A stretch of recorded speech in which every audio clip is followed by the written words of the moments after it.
Vamos a dar inicio al tema del día de hoy. Pues vamos a continuar con el capítulo número 2 del libro de Esdras, perdón, en el capítulo 2, versículo 58, es a donde nos quedamos el día de hoy, y nos estamos viendo acerca de dos grupos especiales que regresaron del exilio. Dice la palabra de Dios ahí en el versículo 58, todos los sirvientes del templo e hijos de los siervos de Salomón. Bueno, pues aquí hay, como ven ustedes, dos grupos muy particulares que regresan del exilio. Propiamente, todos los sirvientes del templo pues parecen ser los descendientes de los gabaonitas. No sé si ustedes se recuerdan de que este grupo de personas, los gabaonitas, fueron hechos siervos especiales de los levitas y los sacerdotes en el templo. Ellos habían salvado su vida por medio de una mentira. No sé si se recuerden que se nos mostró cómo llegaron, ¿verdad? Y le dijeron al rey David que venían de muy, muy lejos y traían hasta su pan enmohecido. Y bueno, ellos, una vez que dijeron esa mentira y se les descubrió, pues fueron obligados a cargar agua para el templo como castigo y pues a tener un trabajo especial como servidores de los levitas. Su trabajo era ministrar a los levitas, justamente, traer todo lo que ellos necesitaban. Y bueno, pues parece que las tareas más serviles cayeron en manos de estos hombres, y la presencia que podemos visualizar cuando leemos la lista de personas que regresaron, eh, nos indica que algunos de los grupos, ¿verdad?, que llegaron a Israel desde aquel tiempo, pues posiblemente eran inmigrantes o prisioneros de guerra. En este caso, los gabaonitas, pues llegaron directamente ellos pidiendo de alguna manera el que les pudieran permitir estar junto a los judíos con una mentira, y a partir de ahí se convierten en esos siervos de los levitas. Y el otro grupo especial que también regresa son los hijos de los siervos de Salomón. Bueno, una mayoría de estudiantes de la palabra, de teólogos, creen que estos eran empleados por Salomón y eran parte del otro grupo especial de personas que regresaron. Ellos pues entraron a Israel como extranjeros prosélitos. ¿Qué quiere decir el hecho de ser prosélitos? Que ellos adoptaron propiamente pues la cultura, la religión, todo lo que los judíos hacían, y aunque también ellos eran extraños, ¿verdad? Pues habían sido contratados por Salomón y ellos decidieron hacerse a la cultura judía, o por lo tanto, pues fueron incorporados, perdón, a la mancomunidad de Israel, y esto nos hace ver que pues Dios nunca hace acepción de personas. Aunque ellos no eran propiamente judíos, se incorporaron haciendo a Dios su Dios. Y todos los quehaceres de los judíos, todo lo que los judíos vivían, lo hicieron propio para ellos. Entonces estos dos grupos especiales de personas también regresaron. Después del versículo 59 al 63 nos habla acerca de aquellos entre los sacerdotes que llegaron con una genealogía incierta, mis amados, que regresaron del exilio y que querían, pues de alguna manera, hacer los trabajos sacerdotales. Pero aquí vemos algo muy particular. Dice la palabra de Dios que este grupo de sacerdotes que tenían una genealogía incierta, que no sabían exactamente quiénes eran sus ascendentes o de qué linaje venían, bueno, pues ellos, dice la palabra, que buscaron su registro de genealogías y no fue hallado. Eh, obviamente, dice la palabra de Dios que ellos fueron excluidos del sacerdocio. Bueno, esto nada más lo único que nos demuestra, mis amados, es que hay un gran respeto admirable hacia la ley de Dios respecto al sacerdocio de Israel. Estos personas eran los que tenían algún derecho, ¿verdad?, a algún linaje sacerdotal, pero no podían comprobar su genealogía. por lo tanto ellos fueron excluidos del sacerdocio. Esto nos muestra algo muy especial, que así que todos en el último día, ¿verdad?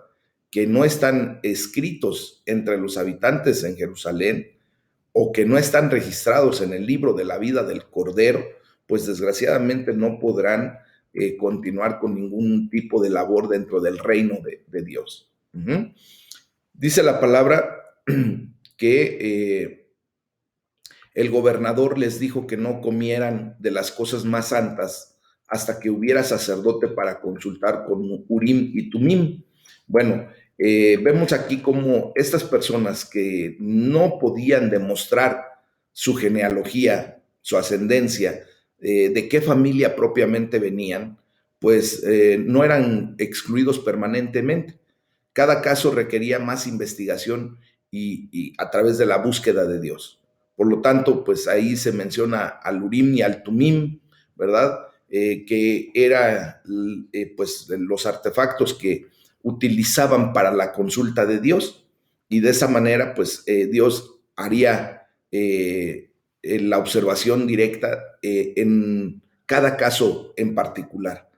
Recuerden que el Urim y el Tumim junto con el arca y el Shekinah pues son nombrados por los rabinos entre las cosas preciosas que nunca se recuperaron del templo de Salomón. Entonces, una vez que regresaron, pues tenía que llegar un verdadero sacerdote que tuviera su linaje bien establecido, pues para consultar a Dios y que de esa manera cada caso en particular pudiera ser pues checado y si era realmente descendiente del sacerdocio, pues podría ejercer el sacerdocio y si no, pues con toda la pena tenía que salir de esa condición. Después del versículo 64 al 67, mis hermanos, se nos da el resumen de los exiliados que regresaron. Y dice aquí la palabra de Dios en el versículo 64, toda la congregación unida como un solo hombre. Bueno, el tamaño estimado de este grupo era de aproximadamente 50,000 personas. Sin embargo, sabemos que esto fue solamente la primera ola de repatriación a Israel de la cautividad de Babilonia. Y recuerden que solamente incluye a los líderes de cada familia. Entonces, el total aproximado de los exiliados que regresaron, pues era entre 100,000 y 150,000 personas. Y esto pues solo era un pequeño porcentaje de los que habían sido exiliados y de sus descendientes. La gran mayoría se quedaron en Babilonia. ¿Y por qué? Pues porque esto de que permanecieron muchos en Babilonia, pues estuvieron indispuestos a dejar sus posesiones. Los israelitas tenían una razón pues poderosa para sentirse muy cómodos en Babilonia. De hecho, pues se habían convertido en grandes comerciantes, de hecho, hasta hay registros de que había banqueros que prestaban a rédito entre de los judíos a los babilónicos. Curioso, ¿verdad? Que primero habían sido llevados como esclavos y pues en el pasar del tiempo ellos empezaron a prosperar y de alguna manera pues esta situación próspera pues puede explicar el por qué muchos decidieron permanecer en Mesopotamia y no regresar propiamente a Jerusalén. Entonces, vemos que también cuando regresan los que pudieron y quisieron regresar, se encuentran con que el área total del territorio se había sido reducida a una tercera parte de lo que originalmente era antes de que los llevaran cautivos, ¿verdad? Y bueno, y curiosamente también tuvieron que darse cuenta de que esa tercera parte de tierra que los demás reinos les dejaron para que ellos pudieran regresar, pues era una tierra completamente desértica y no se podía cultivar prácticamente nada en ella. Entonces vemos que aquí también se nos narra acerca de que llevaron sus caballos, sus mulas, sus camellos y hasta sus asnos. Y si nos damos cuenta leyendo este pasaje bíblico, eran muy pocos, ¿verdad? Muy pocos caballos, muy pocas mulas, muy poquitos camellos y asnos. Pues este grupo que regresó, ¿verdad? Pues regresó no con mucho, pero al menos no regresaron con las manos vacías, mis amados. Fueron puestos en cautiverio, despojados de todo, pero ahora regresan del exilio, pues abundando en riquezas más sustanciales. Ajá. Así nos damos cuenta que Dios, en medio del juicio, recordó su misericordia y les dio gracia en la tierra de su cautiverio. Para muchos de nosotros pudiera sonar que regresaron con exageradamente poco, pero si consideramos la condición en la que debieron haber regresado, ellos hubieran regresado con una mano adelante y una atrás y sin más nada, porque ellos venían de un cautiverio, o sea, habían sido esclavos y por lo tanto, pues no hubieran podido tener derecho a regresar con algo. Mas, sin en cambio, aquí vemos la misericordia de Dios que de alguna manera tocó el corazón de las personas que los mantenían como esclavos y los dejaron partir con algunas propiedades para empezar su vida nuevamente ya en una condición de libertad. Bueno, en la segunda parte de este capítulo, mis amados, vemos cómo los exiliados que regresaron pues hacen su hogar en la tierra prometida nuevamente. Del versículo 68 y 69 nos menciona acerca de los sacrificios hechos para reconstruir el templo. Y dice la palabra de Dios, y algunos de los jefes de casas paternas, cuando vinieron a la casa de Jehová que estaba en Jerusalén, hicieron ofrendas voluntarias para la casa de Dios, para reedificarla en su sitio. Según sus fuerzas dieron al tesoro de la obra 61,000 dracmas de oro, 5,000 libras de plata y 100 túnicas sacerdotales. Con todo esto, mis amados hermanos, vemos que aún en la escasez con la que regresaron, pues ellos tomaron la decisión de dar, ¿verdad?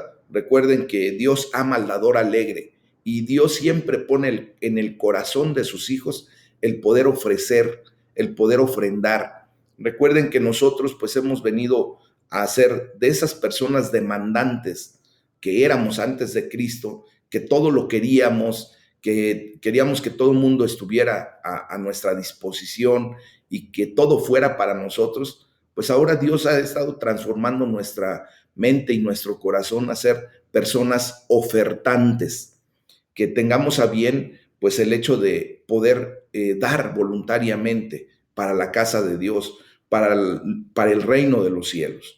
Y dice la palabra ahí que hicieron ofrendas voluntarias para la casa de Dios. Entonces, vemos aquí, ¿verdad? Que por la preeminencia de aquellos quienes hicieron esta ofrenda, o sea, los jefes de casas paternas, y la prioridad en este registro, pues podemos ver lo importante que era para estos jefes de casas paternas y para la gente el dar con sacrificio, porque obviamente venían de una condición crítica. Lo que deberíamos pensar nosotros era que en vez de dar, pues ellos hubieran querido retener todo eso para primero establecerse bien, para invertir lo poco que tenían y de esa manera empezar a producir. Pero no, ellos dieron con sacrificio para la obra de la reconstrucción del templo. Esto quiere decir que su fe verdaderamente va más allá de ver las circunstancias o las situaciones con las que regresaron. Esto nos tiene que traer a nosotros un ejemplo de la palabra de Dios, de cuando primero ponemos y buscamos el reino de Dios y su justicia, vemos cómo Dios trae todo lo demás por añadidura.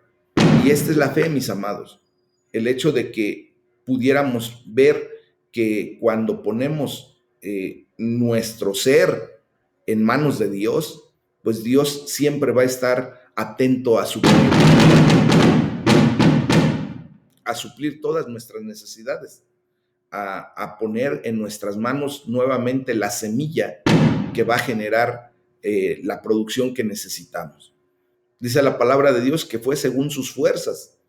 Estas personas dieron generosamente, tan generosamente como pudieron según sus fuerzas, mis amados. Esto demuestra el valor tan alto que tenía la casa de Dios ante sus ojos. Entonces, yo quiero que por favor nosotros tengamos a bien siempre, ¿verdad?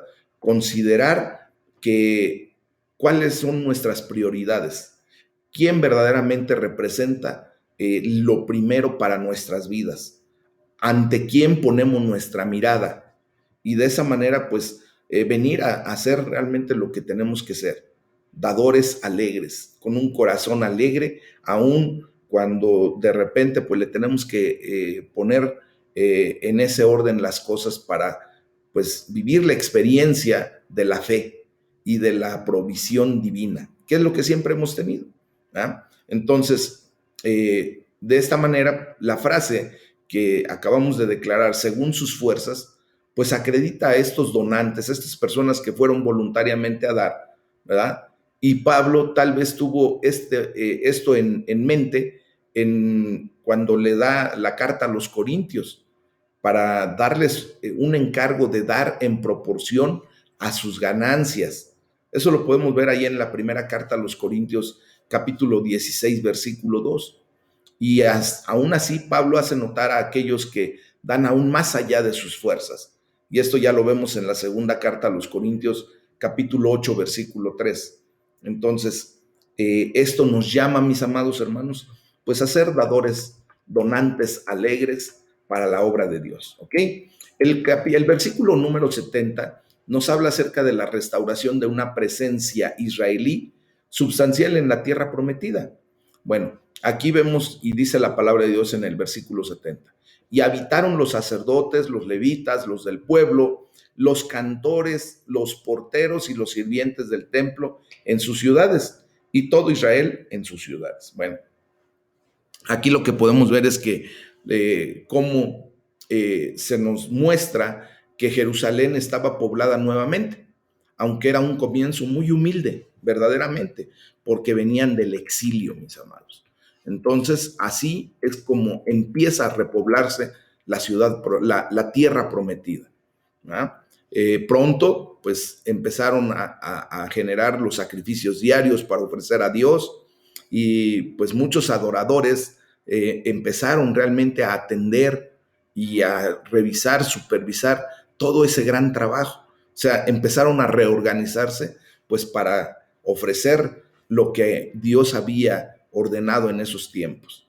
Más tarde veremos en Nehemías, ¿verdad?, cómo sería obligado a mover a las personas, a la gente por grandes cantidades, pues para reforzar a la población de Jerusalén, ya que la capital había sufrido una pérdida severa de vida cuando fue atacada por Babilonia. Entonces, eso ya lo veremos un poco más adelante. Pero aquí vamos a tomar en consideración que estas personas ya vivían en sus ciudades y todo Israel en sus ciudades, dice la palabra. Entonces, después de 2 generaciones que estuvieron en el exilio, que estuvieron cautivas como esclavos, pues había de nuevo una presencia sustancial ya de personas en Judá, ¿verdad? Entonces, en esta tierra que había sido prometida a Abraham, a Isaac y a Jacob por ese Dios todopoderoso. Entonces, esto pues era un maravilloso cumplimiento de la promesa de Dios, el regresar a Israel del exilio. Vemos entonces cómo Dios, mis amados hermanos, siempre va a cumplir sus promesas.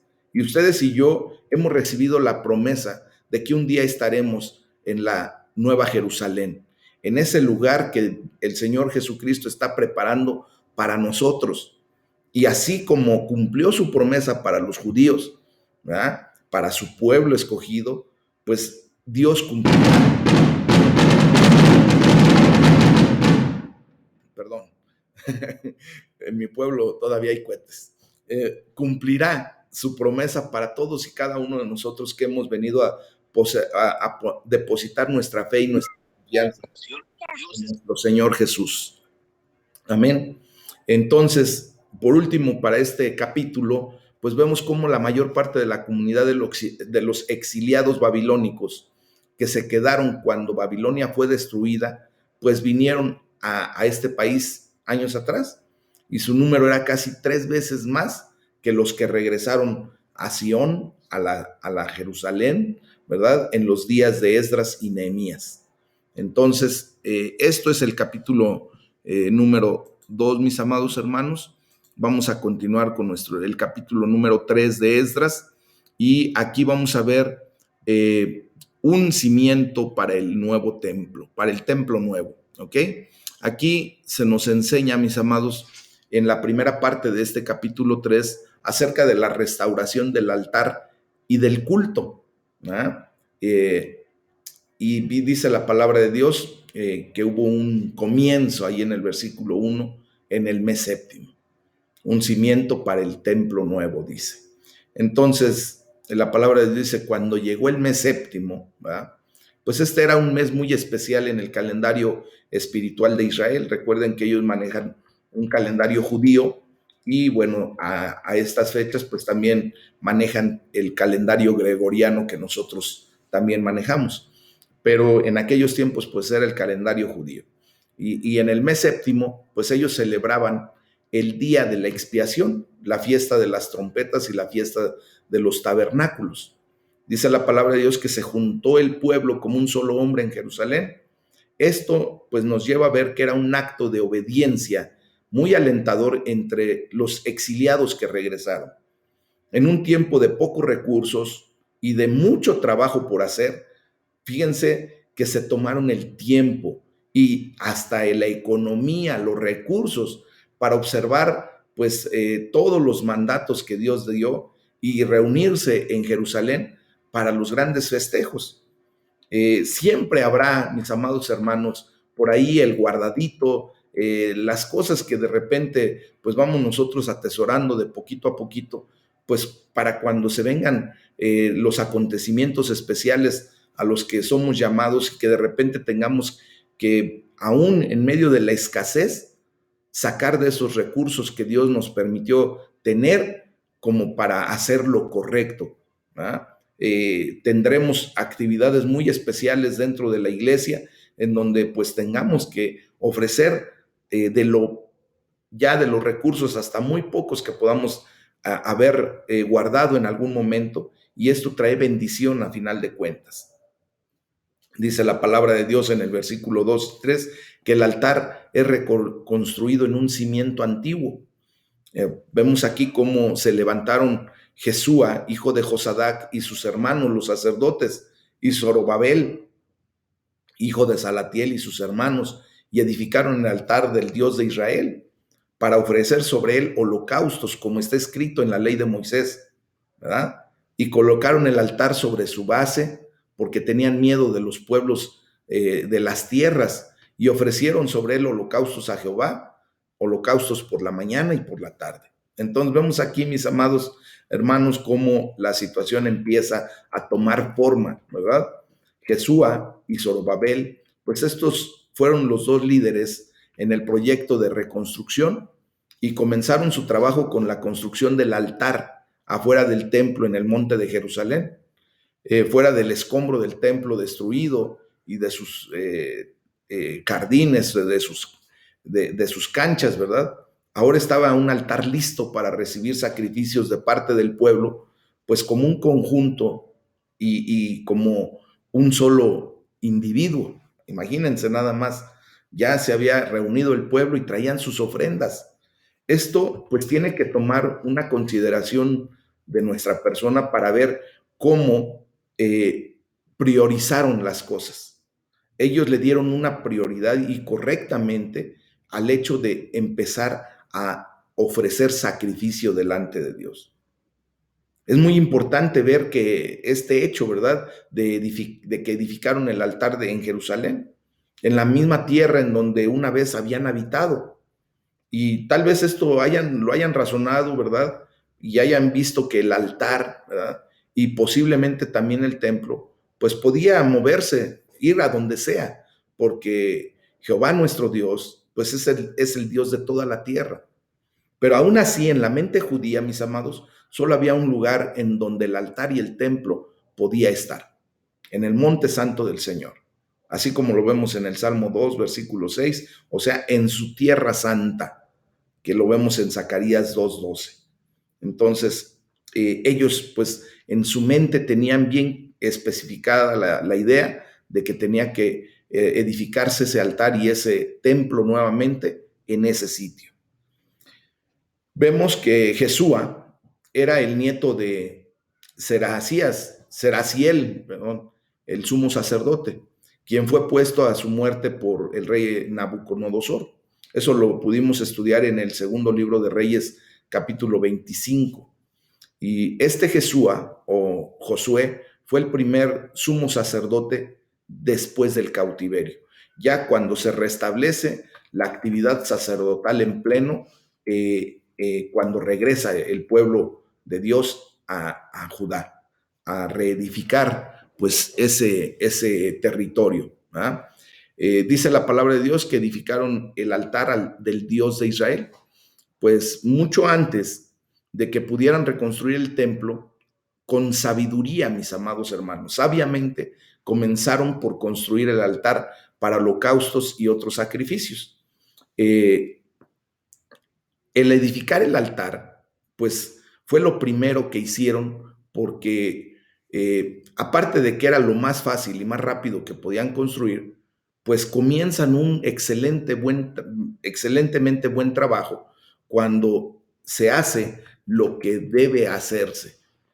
Ellos edificaron el altar primero porque entendían el significado espiritual. Mis amados, muchas veces cuando no estamos en una buena conexión con Dios, pues perdemos propiamente de vista lo espiritual y muchas veces queremos primero solucionar las cosas materiales, ¿verdad?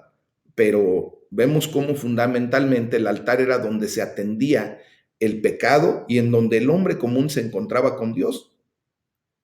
Obvio, solo los sacerdotes podían entrar al altar y podían realizar pues las actividades, pero, ¿verdad? Lo hacían a nombre del pueblo.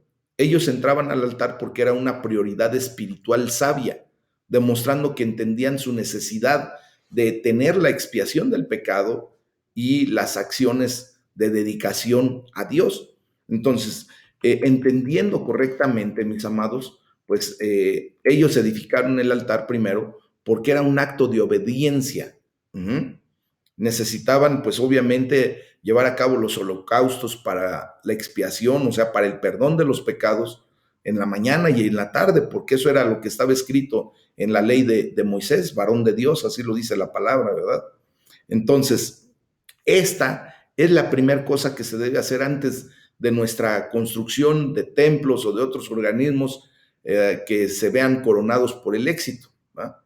El nuevo comienzo, pues que Dios mismo había dado, pudo haber sido invalidado sin el altar, el cual significa perdón por el pasado y la consagración renovada para el futuro.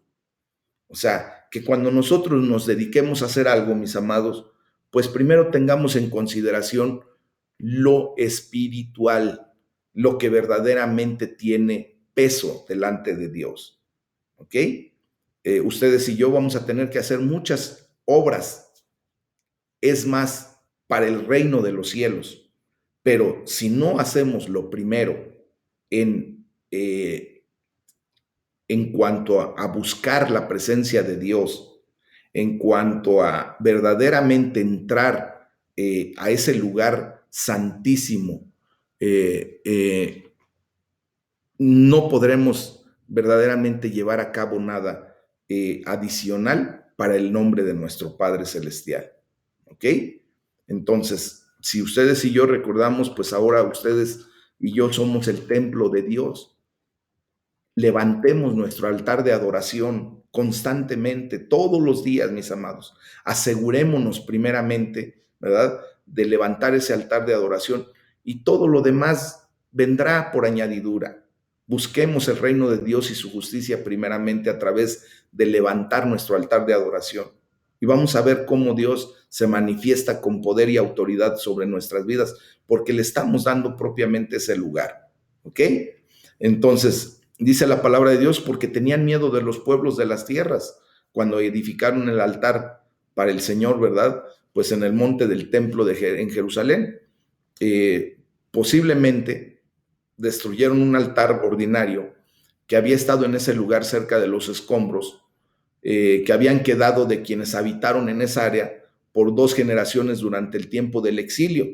Entonces, al edificar este altar, pues anunciaban formalmente su presencia y proclamaban su intención de reconstruir ya el templo.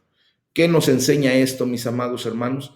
Pues que nosotros tendremos que derribar todos aquellos altares que en su momento en nuestra vida se construyeron por la mala enseñanza, por la mala doctrina. Y muchas ocasiones, pues nos permitimos levantar altares de adoración con fuego extraño, a ídolos, y esto pues tiene que ser derribado y levantar el altar de adoración, ¿verdad? Propiamente para nuestro Dios Todopoderoso. Dice la palabra de Dios, y colocaron el altar sobre su base. Esto significa que encontraron los cimientos viejos del altar anterior y construyeron el altar nuevo exactamente sobre el mismo lugar del viejo, las cuales se remontan al altar de David en la era de Araúna. Eso lo vimos en el segundo libro de Samuel, capítulo 24. Bueno, recuerden que ellos habían levantado un altar de adoración en su momento, que después por todo el trajín de la vida fue derribado por otras personas y reconstruyeron, más bien construyeron ahí un altar de adoración idolátrica, y pues ahora nuevamente regresan a la condición de reconstruir en su lugar donde había estado formalmente el primer altar de adoración que levantó David para poder establecer ahí la presencia de Dios. ¿Ok? Entonces, vemos ya después entre el capítulo, del versículo 4 al 6, que se observa la fiesta solemne que Dios estableció, y el holocausto continuo pues viene a ser ya ejecutado constantemente. Entonces, aquí vemos cómo celebraron asimismo la fiesta solemne de los tabernáculos, como está escrito, ¿verdad? Y esta pues es la gran fiesta, que es una de las 3 fiestas mayores de Israel, mis amados, celebrando la fidelidad de Dios hacia Israel durante su viaje por el desierto de Egipto hasta la tierra prometida. Recuerden que hay fiestas solemnes que Hashem, que el Eterno, estableció y que se tenían que cumplir solemne, fielmente, ¿verdad? Por parte de los israelitas. Entonces, durante esta fiesta, las familias de Israel eran mandadas a acampar en tiendas temporales, en los tabernáculos, recordándose cómo vivieron sus antepasados durante el Éxodo. En este contexto, en particular, mis amados, cuando regresaban a ciudades destruidas, pues estaban forzados a vivir en tiendas, ¿verdad? De esta manera hasta que pudieran reconstruir propiamente pues la ciudad, las casas. Entonces, la fiesta de los tabernáculos pues tenía un significado muy especial para los judíos que habían regresado a Judea después del exilio. Vemos también en el versículo 7 cómo fueron los preparativos para la reconstrucción del templo. Dice la palabra de Dios, y dieron dinero a los albañiles y carpinteros. Entonces, una vez que comenzó la restauración del altar de sacrificios, pues ahora sí ya siguieron con el montaje, o sea, con la construcción, contratando a los trabajadores propios para construir el templo. O sea, contrataron mano calificada, ¿verdad? Para que albañiles, carpinteros, personas que sabían de la construcción, pues vinieran a trabajar. Se trajo madera de cedro desde el Líbano. Recordemos que los árboles de cedro del Líbano pues eran legendarios por su excelente madera, ¿verdad? La calidad de su madera era excepcional. Esto significa que querían usar el mejor material en la construcción y el mismo material que Salomón usó cuando se hizo el primer templo. Lo leímos ahí en Primero de Reyes, capítulo 5. Aunque ellos tenían muchos menos recursos que lo que Salomón tenía. Recuerden que Salomón pues llegó haciendo el gran templo, pues con todos los recursos que su padre procuró atesorar en su reinado. O sea que Salomón pues ya tenía la cantidad suficiente y hasta más para construir el templo. Estos, pues recuerden que venían del exilio con muy pocos recursos, pero aún así decidieron darle a Dios lo mejor. ¿Qué nos queda como enseñanza? Pues que ustedes y yo tenemos que aprender a darle a Dios lo mejor de nuestra vida.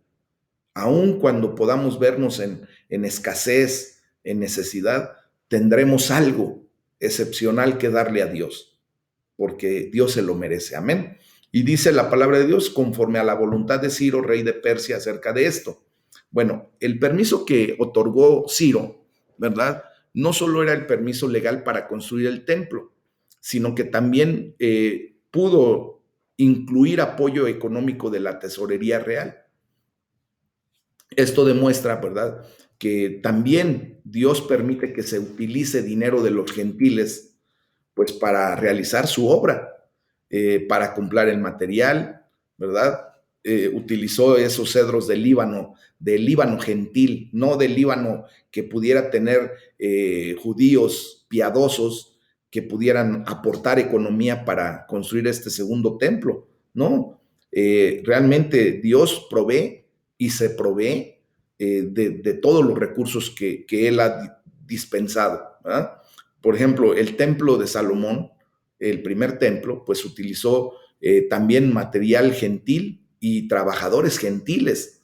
Esto pues nos tiene que llevar a ver cómo Dios nunca va a hacer acepción de personas, aún para lo que sus propósitos son pertinentes para la edificación de su reino aquí en la tierra. Dios dirigió la construcción del segundo templo a sí mismo, pues para que se construyera con cooperación hasta de los gentiles, mis amados. Y bueno, pues ya en la parte segunda de este capítulo 3, pues vemos que el trabajo en el templo pues comienza. Y ya del versículo 8 al 11 se nos menciona el gran gozo y la alabanza que se genera mientras comienza el trabajo de la reconstrucción del templo. Y dice la palabra de Dios, en el año segundo de su venida a la casa de Dios en Jerusalén, dice, en el mes segundo comenzaron Zorobabel, hijo de Salatiel, Jesúa, hijo de Josadac, y los otros hermanos, y los sacerdotes y levitas, y todos ellos. Bueno, el trabajo, pues parecía iniciar lo más pronto que se pudo, ¿verdad? Teniendo en cuenta los preparativos logísticos que se describen en Esdras capítulo 3, versículo 7. Y esto pues significativamente nos da una cita, ¿verdad?, que fue llamada la casa de Dios en Jerusalén antes de que el templo fuera edificado y mientras el templo actual estaba en ruinas. Entonces, vemos aquí que pusieron a los levitas de 20 años arriba para que activasen la obra. Recuerden que la ley de Moisés mandaba que los levitas comenzaran sus servicios a los 30 años de edad. Eso ya lo vimos en el libro de Números, capítulo 4.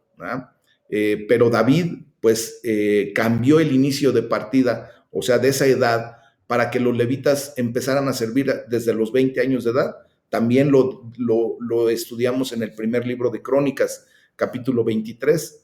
Entonces, bajo el liderazgo de Zorobabel y de Jesúa, pues adoptaron la práctica revisada por David, o sea, que empezaran a trabajar desde sus 20 años, que no tuvieran que esperar hasta los 30 para empezar a generar trabajos propios para el reino de los cielos, ¿verdad? Entonces, a la edad de 20 años empezaban a trabajar. Dice la palabra, y cuando los albañiles del templo de Jehová echaban los cimientos, bueno, pues esto era una escena memorable. Los sacerdotes en ese momento eran vestidos en sus ropas propias, los músicos estaban listos para que alabaran a Jehová con instrumentos, con alabanzas, y ellos cantaban alabando y dando gracias a Jehová en una presencia o en una presentación organizada, mis amados. Esto equivale a lo que actualmente nosotros conocemos como cuando se pone la primera piedra de una gran construcción. No sé si a ustedes les ha tocado ver ese tipo de manifestaciones en donde cuando va a haber una edificación que puede impactar a toda la sociedad, a una ciudad entera, pues viene el gobernador, viene hasta el presidente de la República, viene gente muy, pues, de altos rangos, y se hace una ceremonia, se hace una fiesta, porque pues es algo que impacta a la vida de una población. Pues en general, aquí vemos cómo la descripción pues combina con la ceremonia masiva y elaborada, pues dedicada para el templo que hizo Salomón, ¿verdad? Solamente que aquí pues en circunstancias mucho más humildes, pero a final de cuentas lo hicieron con el claro objetivo de hacer evidente lo que se estaba realizando, que el templo estaba siendo reedificado. Y así empiezan, ¿verdad? Dice la palabra de Dios, alabando al Señor porque se habían echado los cimientos del templo del Señor. Bueno, esto, pues, como les repito, es una ocasión apropiada y llena de gozo. ¿Por qué? Porque desde la destrucción del primer templo, bajo la conquista babilónica, pues no había un lugar propio para hacer los sacrificios y alabanzas para la gente de Israel. Por lo tanto, pues este fue otro paso importante que había ya tomado forma, ¿verdad? En el proceso difícil y largo de la reconstrucción de alabanza y del servicio bíblico establecido para Dios. Entonces, mis amados, pues nosotros ahora tenemos algo excepcional. Sabemos que pues no necesitamos ya ahora un espacio físico propiamente para levantar nuestra alabanza y adoración a Dios. Tú y yo somos el templo, ¿verdad? Reconstruido por Dios, porque tú y yo estábamos en ruinas. Tú y yo cuando estábamos en el exilio, cuando estábamos presos, cautivos en nuestros delitos, en nuestros pecados, como dice la palabra de Dios, estábamos muertos. El templo que Dios se había provisto en nuestras vidas había sido destruido por el pecado. Estábamos rotos, mis amados hermanos. ¿Ah? Pero la gloria sea para Dios y por eso tenemos que levantar alabanza de adoración, tenemos que verdaderamente ser jubilosos, expresivos, porque Dios ha reconstruido su templo en nuestras vidas. Dios te está reconstruyendo. Dios ya puso la primera piedra en aquel tiempo cuando Dios tuvo misericordia de ti y salió a tu encuentro y llegó a tu vida y tú con esa fe que salva, esa fe salvífica, entregaste tu vida en las manos de Dios. Le reconociste a Jesucristo como Señor y Salvador y allí se puso, ¿verdad? Esa piedra, esa primer piedra para la reedificación del templo de Dios que eres tú mismo. Ahora vemos cómo en esta vez pues no había un arca, no había una gloria visible ciertamente, tampoco había un templo, solo eran unos comienzos y eran muy pequeños, pero Dios está entronado en las alabanzas de su pueblo y esto puede ser tan glorioso como lo que hizo Salomón. Por eso, mis amados hermanos, cuando nos reunimos en esas micrás, en esos ejercicios que hacemos como pueblo de Dios, ¿verdad? Nuestra alabanza tiene que ser, pues, levantada de una manera especial, con una idea clara de que Dios, pues, nos ha volteado a ver, ha tenido misericordia de nosotros y ahora está reedificando el templo que fue destruido por el pecado. Y ahora en Cristo Jesús tenemos la bendición de la salvación y vida eterna, pero también de la santificación. La gloria sea para el Señor. ¿Se dan cuenta cómo todo esto se conecta? Es tan espiritual todo esto, mis amados, que tenemos que considerar muchas cosas de las que estamos leyendo, porque esto nos tiene que llevar a crecimiento espiritual, a madurez. Ustedes y yo estamos siendo reconstruidos no por manos humanas, sino estamos siendo reconstruidos por el poder del Espíritu Santo de Dios, por la bendita palabra de Dios. Y Él está poniendo lo mejor de sí en nuestras vidas. ¿Qué tenemos que hacer en respuesta a eso? Pues dar lo mejor de nosotros, mis amados. Ofrecernos verdaderamente. Y bueno, vamos a continuar con el versículo 12 y 13, en donde se nos muestran las reacciones mezcladas entre el pueblo, ¿verdad? Primero dice la palabra de Dios, los líderes de edad avanzada, pues que habían visto el primer templo, pues lloraron en voz alta al ver los cimientos del nuevo templo. Mis amados, aquí vemos cómo estas personas, los hombres de edad más avanzada, pues sabían que este templo nunca podría compararse con la gloria del primer templo, con el templo de Salomón. Después de todo, el rey Salomón había gastado pues una cantidad increíble de billones, miles de millones de pesos en la construcción del primer templo. Y también recordaron el horrible fin del primer templo, fue destruido. Y bueno, pues esto se combinaba con el gozo de la restauración. Y entonces se forman esos sentimientos encontrados en esas personas de edad avanzada, en esos líderes, ¿verdad? Bueno, pues seguramente algunos de ellos habían estado parados en el mismo lugar medio siglo atrás, ¿verdad? Viendo cómo el templo era destruido, cómo el pueblo era llevado cautivo. Yo creo que lo vieron agónicamente, desesperadamente. Ellos pudieron tal vez ver las llamas, ¿verdad? Que consumían todo el esplendor de ese gran templo, cómo las vigas de cedro, toda la madera de cedro ardía en llamas, ¿verdad? Y pues simplemente vieron cómo la destrucción llegó. Entonces ahora, pues imagínense nada más cómo pudieron recibir con gran alegría y gozo, ¿verdad? Por eso dice la palabra de Dios, en cambio, gritaban de alegría los más jóvenes, ¿verdad? ¿Por qué? Porque pues ellos no tenían ningún recuerdo del primer templo, por eso hay esa diferencia o esa mezcla de sentimientos. Pero imagínense nada más, mis amados, ellos sentían, los jóvenes, pues solamente un gozo al ver este paso tan importante en la restauración del templo y su alabanza. Ellos no pudieron ver la gloriosa majestuosidad de cómo fue el primer templo. Simplemente estaban viendo la realidad de lo que estaba en inicio, la construcción de un templo para que ellos pudieran venir y alabar a Dios.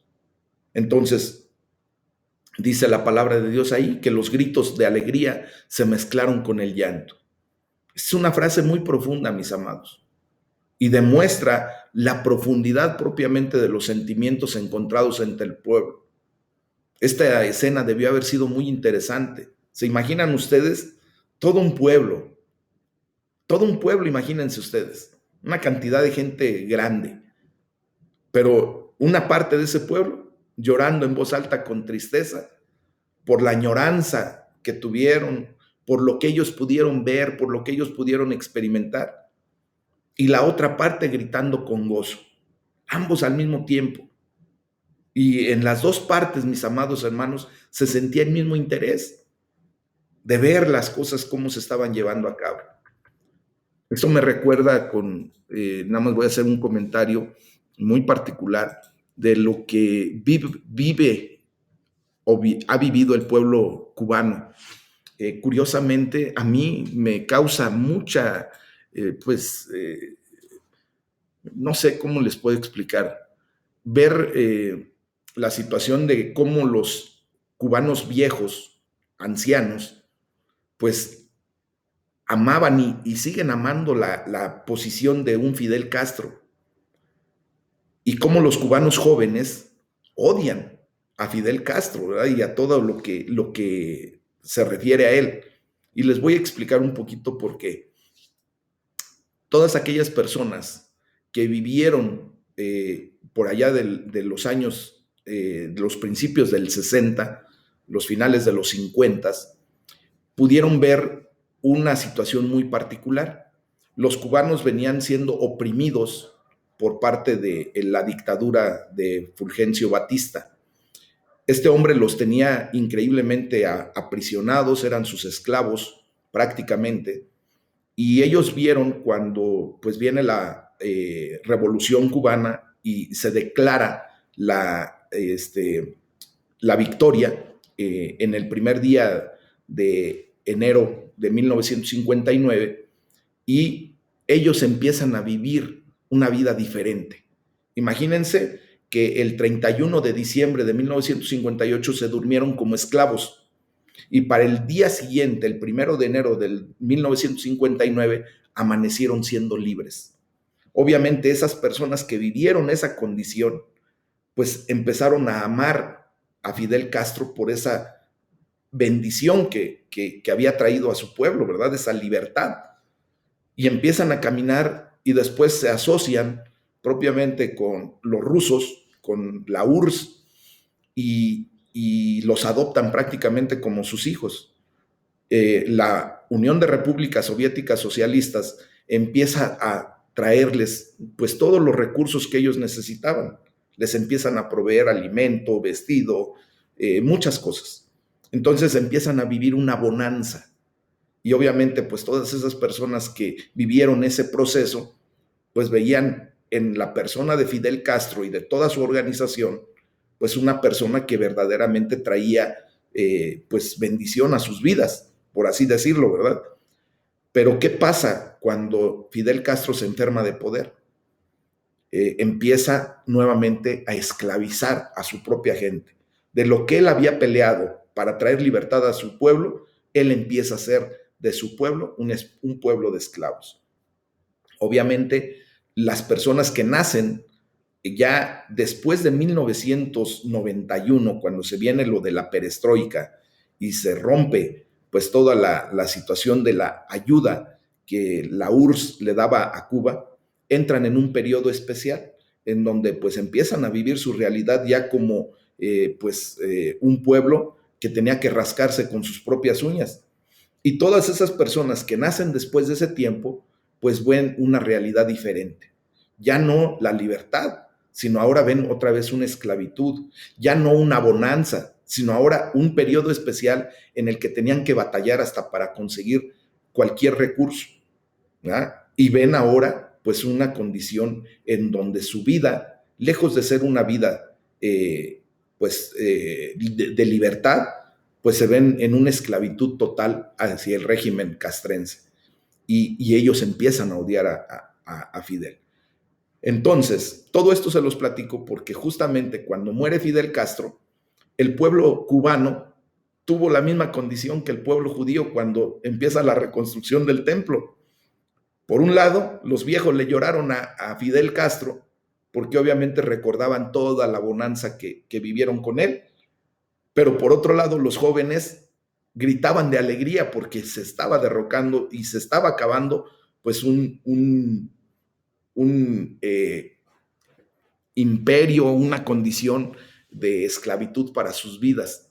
Y se me vino a la mente esto porque obviamente muchas ocasiones nosotros como personas vivimos esas dos partes, ¿verdad?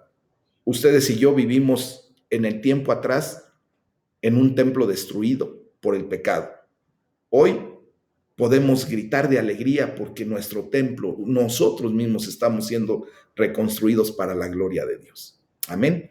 Es el tema del día de hoy, mis amados. El día de mañana vamos a iniciar con el capítulo número 4, en donde vamos a ver cómo los samaritanos intentan detener la obra. Siempre va a haber algo que procure o intente detener lo que Dios está haciendo, y lo veremos mañana. Vamos a orar. Vamos a darle la gloria a Dios.